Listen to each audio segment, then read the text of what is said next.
Et je voudrais chuter là directement pour nous donner le texte de la réunion de ce soir, de la parole de ce soir, dans Actes chapitre 9, à partir de 1. Nous prenons l'histoire de Saul de Tarse, qui était hier un persécuteur, et pour lui, il pensait faire mieux pour Dieu. Pour lui, il pensait qu'il était agréable à Dieu, et il luttait pour la cause de Dieu, mais il a carrément oublié que Dieu s'avance et on doit marcher au pas de Dieu. Il a oublié cela.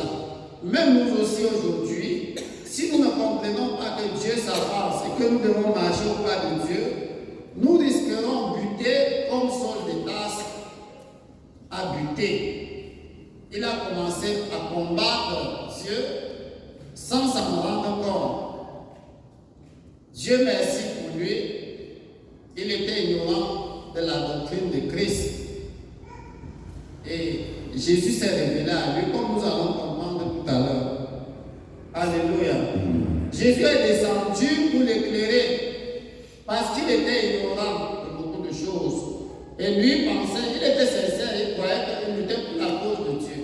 Comprenons ce qui s'est passé. Oui. Cependant, Saul respira encore la menace et le meurtre. Alors, quand on persécutait les scribes, les pharisiens, persécutait les enfants de Dieu, on a persécuté Étienne. Étienne, qu'on venait de nommer tout à l'heure diacre, et Dieu l'a rempli de puissance, de grâce, de sagesse, de foi, du Saint-Esprit. Dieu l'a nanti des richesses spirituelles et il s'est mis à prêcher ouvertement la bonne nouvelle. Vous savez que de telles personnes, le monde ne les aime pas. Quand tu parles franchement de l'évangile et tu manifestes la gloire de Dieu, des personnes comme ça, le monde ne les aime pas. Parce que ce sont des personnes qui sont nuisibles au diable et à ses œuvres. Parce que ce sont des personnes qui arrachent les hommes des mains du diable. Alors, Dieu avait donc rempli Étienne de cette capacité de sortir les hommes par l'évangile des ténèbres à la lumière. Et le diable s'est soulevé encore dans les souverains sacrificateurs qui pensaient qu'ils servaient Dieu. Il est rentré dans les scribes qui pensaient qu'ils avaient la connaissance de la Bible. Et ils ont excité la population et se sont jetés sur Étienne. C'est ça la persécution. Et entre-temps, Étienne est resté ferme. Et dans la suite, on a tué Étienne. Étienne a dit, Seigneur, ne leur impute pas ses péchés, exactement comme son maître Jésus. Voilà quelqu'un qui s'est converti. Il a agi comme Jésus. Même à la dernière heure, à la dernière minute, il va agir comme Jésus. C'est ça la conversion. Alors, il y avait quelqu'un là qu'on appelait Saul de Tarse. Quand on était en train de jeter les pierres, lui aussi il donnait son approbation pour cela. Que tuez-le. Et si bien c'est lui qui gardait les choses de ceux qui partaient, il dit garde mon habit ici, garde ma robe ici, garde ma soutane ici, garde ceci. Et c'est lui qui gardait pour que les autres partent finir avec Étienne avant de revenir prendre leurs choses. Et alors, quand ils ont fini d'achever Étienne, maintenant, comprenons ce qui s'est passé. Lui se rendit chez les souverains On dit- sacrificateurs. Saul, respirant encore, La menace et le meurtre contre les disciples du Seigneur. la menace a dit, Il respirait pour lui, menacer les enfants de Dieu était pour lui une sorte de joie, une sorte de respiration. C'est-à-dire, quand vous comprenez un peu les termes de la Bible, il dit, Saul, respirant, Respirant encore la menace, et le meurtre contre les disciples du Seigneur. alléluia, quand quelqu'un respire la menace et le meurtre contre les disciples du Seigneur, essayez un peu d'enlever la respiration, c'est pour vivre. Pour lui donc, persécuter, finir avec ce monde était pour lui déjà un objectif bien déterminé. Que n'achève pas, on n'achève pas Étienne, non. On va finir avec eux. Finissez de le tuer, moi je garde les bagages, mais après c'est moi qui vais prendre la relève. Voilà, c'était cela l'objectif de Saul. Et pourquoi? Parce qu'il n'était pas converti pour Dieu. Il était brut, il était sauvage, il était violent, il avait une mentalité qui pensait et réfléchissait faire la gloire de Dieu. Et donc voilà, en action, lui, se rendit chez le souverain sacrificateur et lui demanda de l'aide pour les synagogues de Damas. il part où? Chez les souverains sacrificateurs. Alléluia. Alléluia. Amen. Vous êtes libre de poser des questions là où vous ne comprenez pas. Il part voir, non pas Ponce Pilate. Il n'est pas voir le gouverneur. Il n'est pas chez le gouverneur. Pour avoir le quitus pour aller combattre les enfants de Dieu. Pour avoir l'autorité pour aller combattre les enfants de Dieu. Il n'est pas voir le gouverneur. Il va aller voir ceux qui ont l'autorité spirituelle, qui sont censés être spirituels, les meneurs de la loi, ceux qui expliquent la loi, ceux qui décortiquent la loi. Ce sont eux qui peuvent voir, parce que c'est l'affaire religieuse. Il est parti, il a laissé même Héros. Il n'est pas parti chez Héros. Il est parti parce qu'il pensait qu'il faisait pour la gloire de Dieu. Cela arrive souvent quand on n'est pas converti. On pense faire tout pour la gloire de Dieu, mais sans réaliser que tes actions sont en train de combattre Jésus ou combattre Dieu que tu crois servir. Et c'est ce que Saul de Tarse faisait. Oui. Afin que s'il trouvait des partisans de la nouvelle doctrine, hommes ou femmes, il les amena liés. Et c'était ça le problème. Pour lui, il y avait une nouvelle doctrine qu'il faut éliminer. Alléluia. Amen. Il était dans l'ignorant. Il croyait que ça, c'est une doctrine qui vient nous déstabiliser et chasser notre Dieu. Il n'a pas compris que Dieu avance selon ses promesses dans sa parole. Nous devons être, mes frères, très attentifs dans la marche chrétienne. Si nous ne sommes pas très attentifs dans la marche chrétienne, nous serons en train de combattre Dieu par notre manière de vivre sans nous en rendre compte. Et ça va nous coûter cher. Oui. Comme il était en chemin et qu'il approchait de Damas, tout à coup une lumière venant du ciel resplendit autour de lui. Il tomba par terre et il entendit une voix qui lui disait: Saul, Saul, pourquoi me persécutes-tu? Il était donc en chemin et arrivé en haut avec la rage d'en finir avec cette nouvelle doctrine. Jésus lui a parlé. Alléluia. Amen. Quelle grâce. Quand Jésus se révèle pour t'éclairer, c'est une bénédiction. C'est un avantage quand Jésus se révèle pour te dire: attention, tu es en train de risquer ta vie. C'est une grande bénédiction. Oui. Il répondit: Il Qui es-tu, Seigneur? dit: qui es-tu, Seigneur? Et le Seigneur dit: Je suis Il Jésus. dit, Saul, Saul, pourquoi Pourquoi me persécutes-tu? me persécutes-tu? Vous voyez que Paul est en train de persécuter, Saul est en train de persécuter Jésus sans même connaître.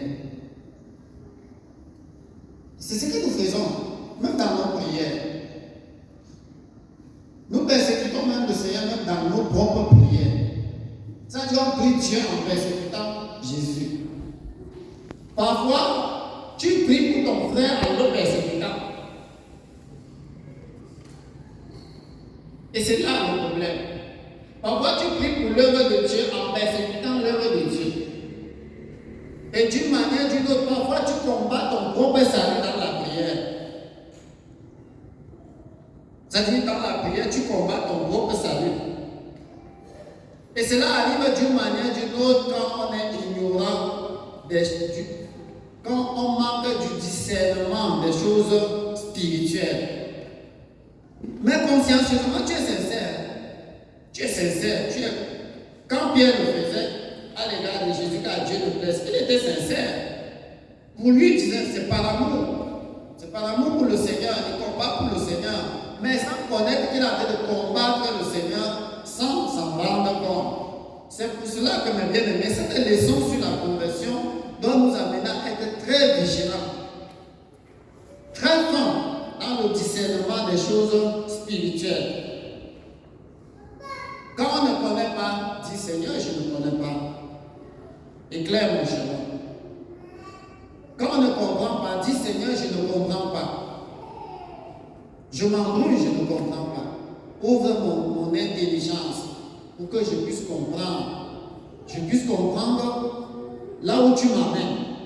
C'est très important. Sinon, tu seras en train de faire comme Saul de Tarse sans t'en rendre compte à cause du manque de conversion. Vous savez, la conversion vient de la connaissance. La connaissance de Dieu. Il dit, vous connaîtrez la vérité et la vérité vous affranchira. Si tu ne connais pas, tu penseras faire mieux. Dans le bureau, tu te trouves alors que tu es en train de mal faire contre Dieu.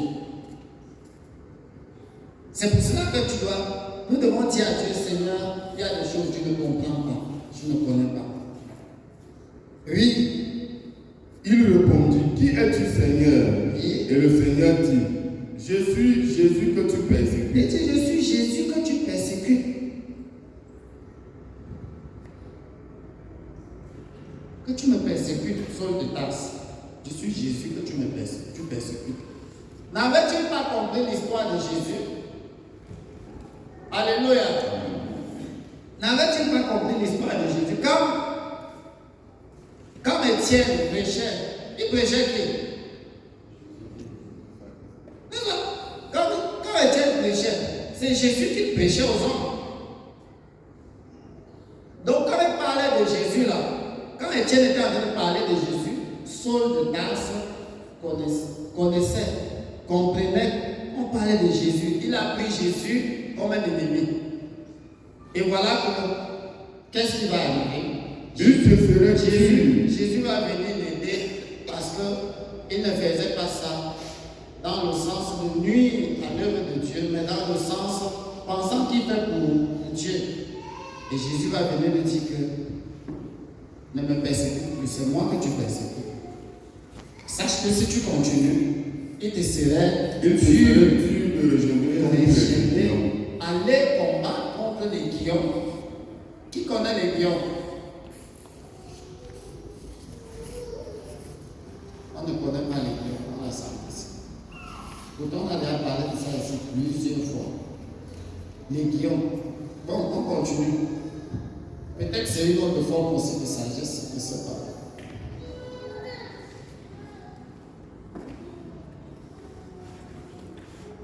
Tremblant et saisi d'effroi, il dit, Seigneur, que veux-tu que je fasse? Que veux-tu que je fasse? Voilà, c'est que quand quelqu'un veut changer, quand quelqu'un veut se convertir, il demande comment faire. Aidez-moi que je m'en sorte, que je puisse plaire à Dieu. Aidez-moi pour que je puisse corriger ma vie de manière à être parfait comme le Père Céleste est parfait.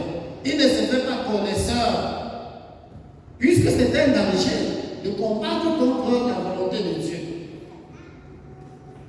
Le mot il te serait dur de combattre contre les guillons. C'est un mot solide. Jésus lui a tout vomi. Que tu t'amuses, c'est ta vie qui est en danger. Ça veut dire que quand quelqu'un n'est pas converti dans la maison de Dieu, sa vie est en danger.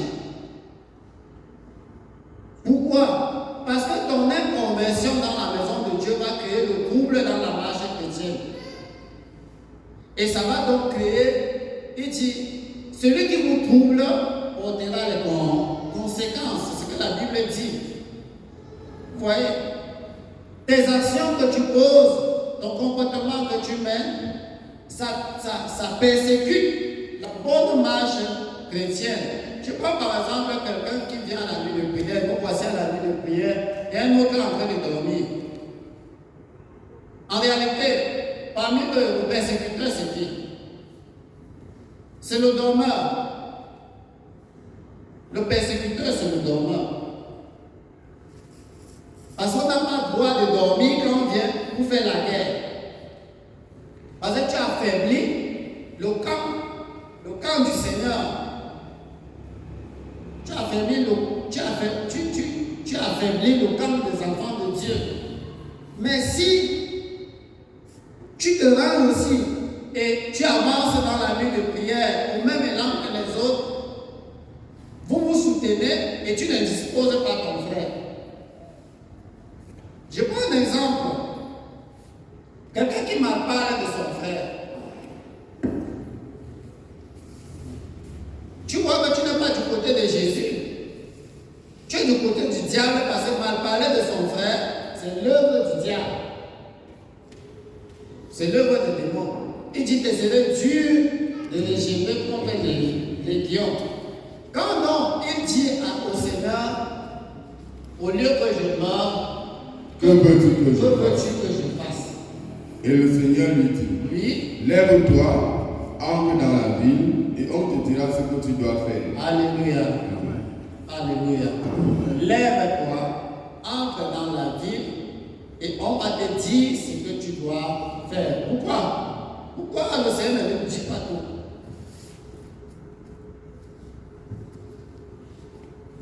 Le Seigneur pouvait nous dire tout, non?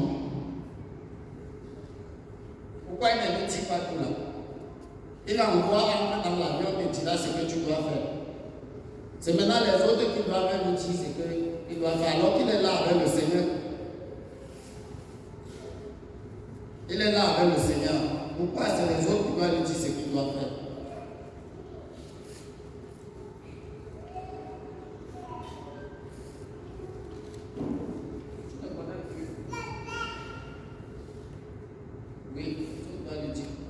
Parce que Jésus a déjà laissé la mission à ses disciples aller partout dans le monde pour prêcher la bonne nouvelle. Pourquoi? Mais bien aimé, vous savez, l'orgueil va nous tuer. L'orgueil spirituel va nous tuer. Ce n'est pas pour rien que Jésus dit à Saul de Tarse pendant la vie. On te dira ce que tu dois faire. C'est pour humilier Saul de Tarse, pour qu'il apprenne à être conduit. Qu'il comprenne que pour devenir quelque chose, tu dois être conduit. Et qu'il y a les gens là pour te conduire. Mais si quelqu'un pense qu'il peut traiter directement avec Dieu sans les autres, tu te trompes. Parce qu'il y a la part de Dieu et la part de l'homme. Il y a ce que les hommes doivent faire de la part de Dieu, ce que Dieu peut faire directement avec toi. Ce que Dieu est venu faire directement avec Saul de Tarse, c'est de lui dire qu'il te serait dur de les jeter contre les lions parce que tu me persécutes. Saul persécutait en réalité qui? Mais là, c'était les chrétiens. Mais les chrétiens qu'on persécute, c'est Jésus directement. Quand tu fais du mal à un enfant de Dieu, c'est Jésus que tu touches directement. Comprenons. En faisant du mal à un seul enfant de Dieu, donc il faut que nous comprenions ça aujourd'hui. Que quand tu malparles d'un enfant de Dieu, c'est à Jésus directement que tu malparles. Quand tu calomnies un pasteur ou un serviteur, c'est à Jésus directement. Quel qu'en soit le cas. Il dit, pourquoi me persécutes-tu? Le manque de la conversion spirituelle, morale de Saul de Tarse, bien que ayant la connaissance de la loi, il reprocha à l'égard de la loi, mais le fait qu'il est ignorant à l'égard des profondeurs de l'évangile de Christ va pousser Saul de Tarse à menacer, à combattre Jésus. Et Jésus va lui répondre, il te serait dur. Tu vas te rentrer chez les chrétiens là que tu persécutes pour qu'ils te disent ce que tu dois faire. Heureusement pour lui, il s'est dégonflé. Vous savez, Saul n'était pas n'importe qui dans l'histoire juive. C'était un jeune homme qui a vite grandi dans la connaissance en théologie de la loi. D'ailleurs, il a fait l'université de théologie de Gamaliel. C'était la plus grande université religieuse du temps. Et il a acquis beaucoup de connaissances. Et il s'est amendé de manière qu'il soit irréprochable à l'égard de tout ce que la loi de Dieu disait. Cela veut dire que si on devait prendre la loi de Genèse à Malachie, Saul de Tarse entrerait au paradis s'il fallait être sauvé par cela. Parce que lui-même le dit, qu'il est irréprochable à l'égard de la loi. Mais il est persécuteur. Il est en train de persécuter Dieu qu'il doit servir sans s'en rendre compte. Donc, dans le manque de la conversion, on va mourir de l'ignorance. On va se créer beaucoup d'ennuis. Et ça a tiré beaucoup de difficultés spirituelles, morales, physiques, même sociales. Oui. Les hommes qui l'accompagnaient demeuraient stupéfaits. Oui. Ils entendaient bien la voix, mais ils ne voyaient personne. Alléluia. Amen. Saul de Tarse est mandaté par les souverains sacrificateurs. Il a le pouvoir. Méfiez-vous de ceux qui vous donnent le pouvoir vraiment qui n'est pas conforme aux règles spirituelles. Ça dit, si moi-ci, je t'envoie faire quelque chose et qui n'est pas conforme à la volonté de Dieu, non, mieux faut refuser. Parce que si je te donne le pouvoir d'aller faire et que ce n'est pas conforme à la pensée de Dieu, ça te met directement persécuteur contre Christ. Mais tu vas te contenter du mandat que je t'ai donné. Mais ça ne va pas t'aider. Ça va plutôt t'exposer au danger. Il te serait dur de réserver contre les lions. Voyez-vous, mes bien-aimés, nous devons être très prudents et vigilants. D'ailleurs, quand on est converti, on est plus sauvage. Quand on est converti, on devient positif. On devient un homme ou une femme avertie. Quand on est converti, il n'y a plus l'agitation. L'agitation n'est pas dans la conversion. Parce que tout ce qui est de l'agitation vient du diable. Tout ce qui fait le mouvement pour nuire, ça vient du diable. Oui. Saul se releva de terre, et quoique ses yeux fussent ouverts, Quoique ses yeux fussent ouverts, il ne voyait rien. il ne voyait rien. Alléluia. Amen. Ses yeux furent ouverts, mais il ne voyait rien. Il pouvait se contenter de ce que ses yeux sont ouverts. Mais on dit que malgré que ses yeux étaient ouverts, il ne voyait rien. Maintenant, comme il ne voit rien là, comment va-t-il faire? Il faut qu'il soit suffisamment humble pour dire pardon, aidez-moi, conduisez-moi, avec tous les bagages de la loi,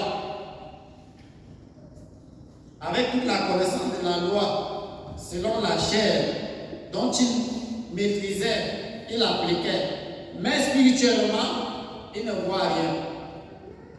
Et bien aimé, nous devons, c'est là le grand danger. Vous pouvez avoir toute la connaissance de la Bible, de Genèse à Apocalypse, mais si vous ne suivez pas la dictée de Dieu, vous ne connaîtrez rien. Et vous penserez que vous connaissez quelque chose.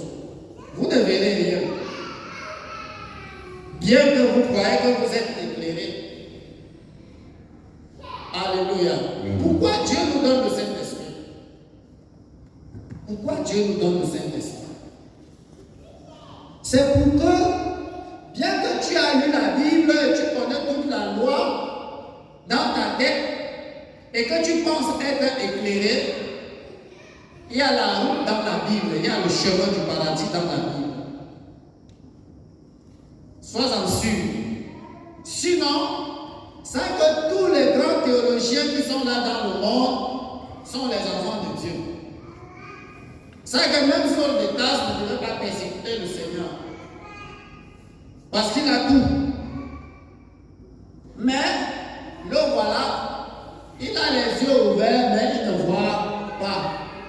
Pourquoi? Parce qu'il faut qu'on ouvre les yeux réellement. Tu peux croire que tu vois alors que tu ne vois pas.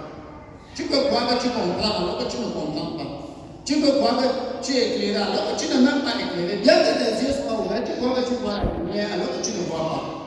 C'est quand on n'est pas converti qu'on devient cela.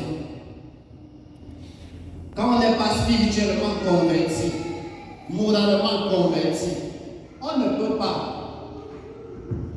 C'est pour ça que quand il y a le Saint-Esprit vient pour nous amener à avoir des cœurs si comme si, c'est-à-dire convertis, afin que par lui, que nous voyons beaucoup plus clair. Ça veut dire qu'il vous conduira dans toute la vérité. Mais si nous étouffons le Saint-Esprit, pour privilégier nos mentalités sauvages, diaboliques, nos comportements du monde, on croira qu'on a envie de voir, on est éclairé. Chacun va dire, Seigneur, tu m'as éclairé, tu m'as fait ceci. J'ai dit à un frère il était en train de prier. Il a dit, Seigneur, merci toi qui as fait que je puisse te connaître. J'ai dit, frère, attends. Tu le connais comment?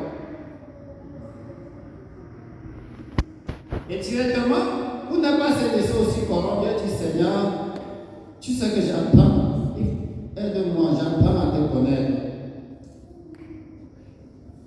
Apprendre à connaître le Seigneur et connaître le Seigneur, c'est deux choses. Hein.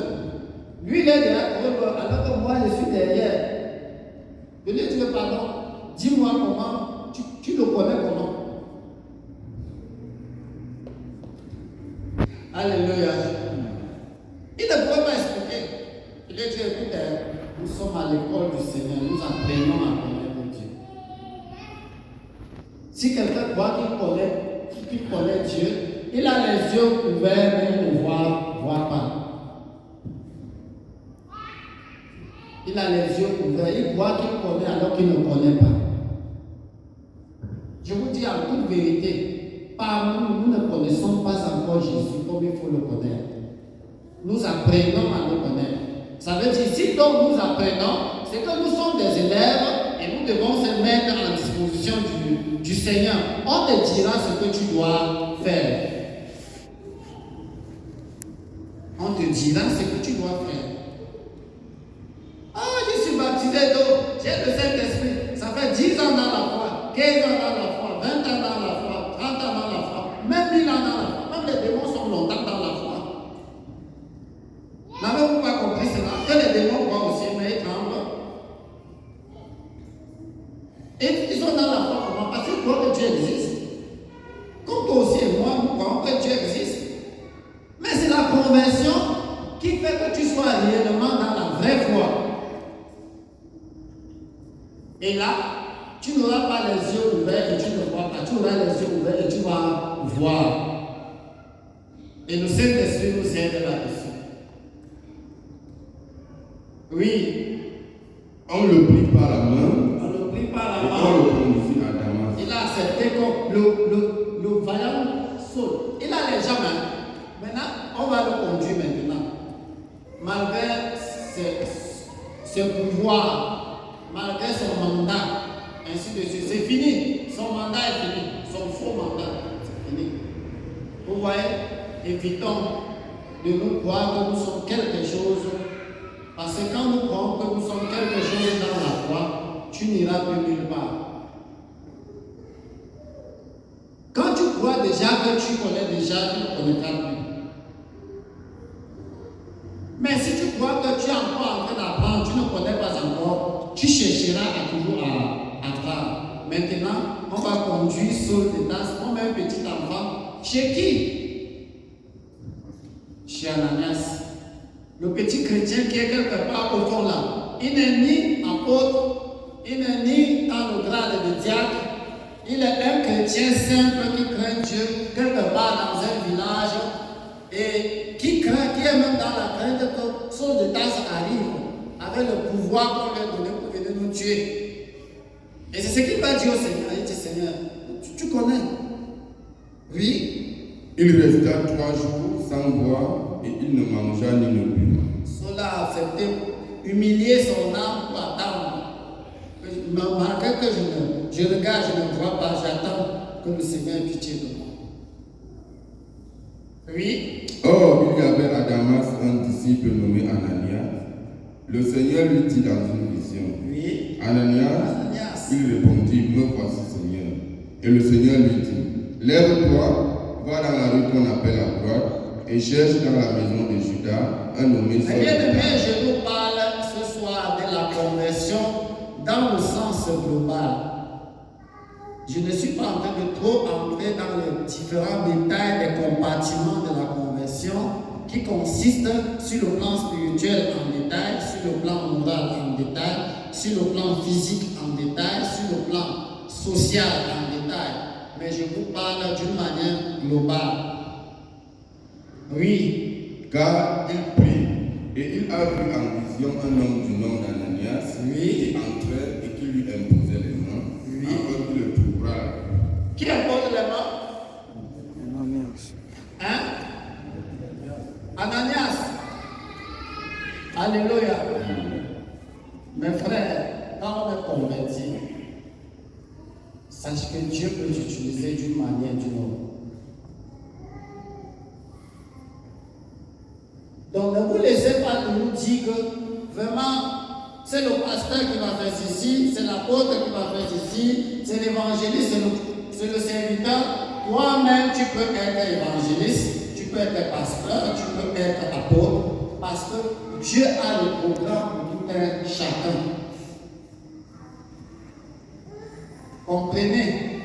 Si vous restez seulement comme cela, vous dites que non, seulement la vie est non, chacun doit se convertir et garder une bonne relation avec Dieu, parce que quand il y aura une urgence, c'est toi qu'on va prendre. Rappelez-vous de ce que nous avons vu ici, que si quelqu'un se concerne plus en s'abstenant de ces choses, il sera un vase d'honneur, sanctifié, utile pour les bonnes œuvres, propre pour les bonnes œuvres. Et tu seras là comme un vase spécial d'honneur, gardé pour des temps appropriés pour qu'on l'utilise comme on a utilisé Ananias. Et c'était dans un temps comment? Difficile.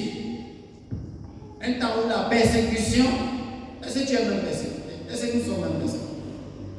Les petits insultes, les petits calomnies, les petits malveillances qu'on fait à ton égard, d'une manière d'une autre, nous tremblons, nous pleurons, nous agitons, comme si on nous a touchés. On a déjà touché vrai.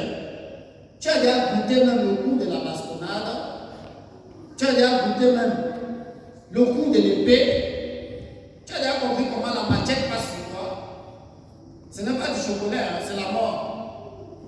Tu es déjà resté comme ça, tu dors la terreur de la mort, tu sais qu'on va te tuer à n'importe quel moment. Tu as déjà vécu ça. Mais nous plutôt les petits trucs, les petits tests qu'on nous fait, nous chancelons sur cela et nous disons que je suis fini. On se plaint à gauche, on se plaint à droite. Mais ça c'est la vie païenne, la vie d'une conversion. C'est le manque de conversion qui fait que nous sommes trop agités. Mais quelqu'un qui est converti, il n'est pas agité. Il sait là-haut. Et il ne bouscule pas. Il attend et il parle à Dieu. Ananias, va. Ananias répondit, Va. Il y a quelqu'un là-bas comme ça. Il appelle Saul. Va là-bas. Impose-lui les mains. Prie pour lui. Pour qu'il voie. Il venait te tuer, mais ne crains pas, il ne va pas te faire quelque chose. Oui, Ananias dit que quoi? Seigneur, j'ai appris de plusieurs J'ai personnes appris qu'il vient comme ça, oui. tout le mal que cet homme a Il a fait beaucoup de mal, c'était méchant. à descendre à Jérusalem. Il parle à son Seigneur, Ananias parle à son Seigneur. Que j'ai appris comme ça. Oui. Et il a ici des pouvoirs de la part des principaux sacrificateurs Oui. pour lier tous ceux qui invoquent ton nom. Oui. Mais le Seigneur lui dit, va, car cet homme est un instrument que j'ai choisi pour porter mon nom devant les nations, devant les rois et devant les fils d'Israël. Alléluia. Amen. Alléluia. Amen. Qui va porter son nom devant les nations? Saul était qui? Un persécuteur. Mais Dieu va le changer et c'est lui qui va porter le nom du Seigneur devant les nations. C'est pour cela que mes frères, faisons attention, soyons prudents, vigilants, parce que tu ne sais pas qui est qui. Et tu ne sais pas le plan de Dieu pour chaque homme. Celui-ci, il était même dehors.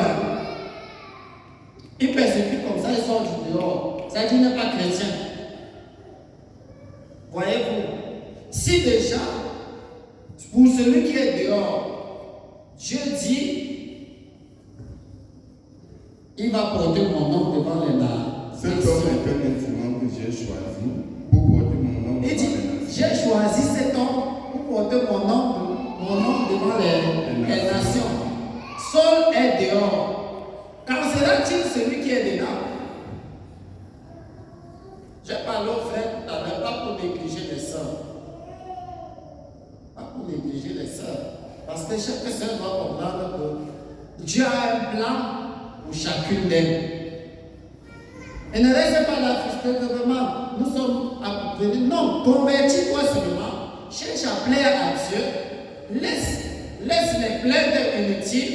Applique-toi à faire ce qui est bien devant Dieu, conformément aux Saintes Écritures. Tu ne sais pas comment Dieu peut dire demain que ma fille va dans telle maison, fais comme ceci. Ma fille va dans tel endroit, fais comme ceci. Ou bien Ananias va imposer les mains sur son des taxes. C'est quelqu'un que j'ai choisi pour apporter la bonne nouvelle devant les nations. Lui, Et je lui montrerai tout ce qu'il doit souffrir pour mon nom. alléluia. Il doit faire comment? Souffrir. Il ne va pas seulement porter le nom, mais il doit il ne va pas porter seulement mon nom devant les nations, mais il doit aussi souffrir. Comme il est venu pour persécuter, lui-même aussi va encaisser partout. C'est la punition. C'est la punition qu'on va lui donner.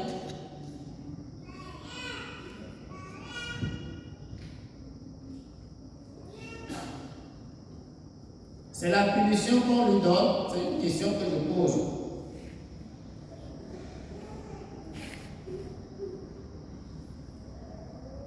Oui. Ce n'est pas la punition qu'on lui donne. C'est quoi? C'est le chemin d'obligation. C'est une obligation. Que tu acceptes ou pas, tu vas passer par là. Donc ceux qui croient qu'ils seront dans le boulevard et dans l'avion pour servir Dieu, pour plaire à Dieu, quand on se convertit, tu dois t'attendre à tout. Même à la mort. Tu dois t'attendre à tout, même à la mort. Au mépris, au chiffonnement, au rejet, à la maltraitance, à tout. Mais si tu n'es pas converti, c'est toi qui persécutes les autres. Dès que Saul va se convertir, il va devenir Paul, c'est lui maintenant qu'on va persécuter. Ce n'est plus lui qui persécute les autres. Tous ceux qui ne se convertissent pas pour le Seigneur sont des persécuteurs. C'est comme cela. Mais quand tu te convertis pour plaire à Dieu, on te persécutera. C'est une logique de la marche chrétienne. Et Jésus ne va pas cacher cela à Ananias. Oui. Ananas sortit et lorsqu'il fut arrivé dans la maison, il imposa les mains à Saul en disant, Saul mon frère, le Seigneur Jésus qui t'est apparu sur le chemin par lequel tu venais, m'a envoyé pour que tu recouvres la vue et que tu sois rempli du Saint-Esprit. Alléluia. Il dit, et que tu sois rempli du Saint-Esprit. Et c'était fini. C'était un chrétien, quelque part, qui va imposer les mains par l'ordre de Jésus jusqu'à il a eu le Saint-Esprit. Et il est devenu prédicateur. Si Ananias n'était pas converti, on devait utiliser qui? Et si Saul de Tarse n'avait pas rencontré le Seigneur et il se convertit, on devait faire comment? Le monde païen devait faire comment? C'est pour cela que, mes bien-aimés, la conversion totale envers Dieu te rendra utile dans l'église de Dieu. Quand on ne se convertit pas, on sera nuisible dans l'église de Dieu parce que tes œuvres, tes actions, tes paroles, tout ce que tu fais sera un obstacle à l'évangile. C'est pour cela que chacun doit voir comment je vis. Est-ce que ma vie